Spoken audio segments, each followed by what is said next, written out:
sure you understand where we and what our belief is on that. AJ came and saw me and asked for a transfer. I did not want to let AJ transfer. I felt like he had not given us, as our new staff, a fair shot. I told him I was going to talk to Greg about it.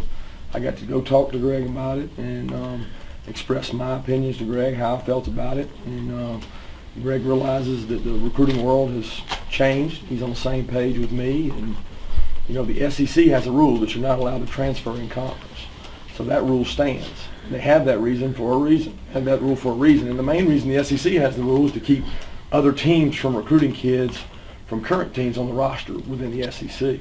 So we all adhere to that rule, and that's the rule I believe in. So I don't believe in allowing kids to transfer within conference. AJ told me that he wanted to transfer to a smaller school closer to home, which he mentioned a couple smaller schools. Said he had no interest in going to Miami, had no interest in going to Florida. So if you haven't talked to AJ, you should talk to AJ, because AJ has no interest in going to Miami. All right. One of the reasons that I put Miami on there, I want to set the precedent for the future that kids would not be able to go to Miami right away. It's very important that we understand that, and that's pretty much standard operating procedure. When a coach leaves one place, that a kid can't go there with the coach. And that's important to me that people understand that. So, there is a process in place that the NCAA put in place where any kid can appeal a transfer restriction. AJ did not appeal anything. There's some misinformation out there. He didn't have to appeal anything because we ended up granting him a release to where he wanted to go to.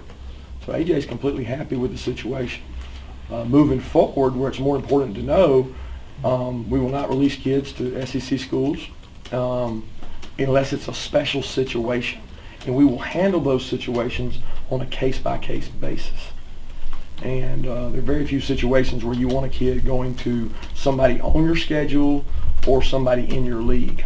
That's pretty much standard operating procedure. And the reasons for that are two or threefold. You don't want a kid being negative in recruiting when he's at another place, and you're trying to protect the interest of your team and the rest of our team here.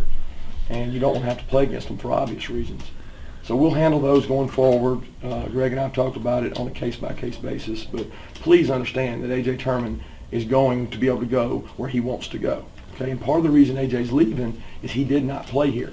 And he played 2 springs here, and he played pretty good. And we need A.J. Turman on this team. We tried to keep A.J. Turman on this team, okay?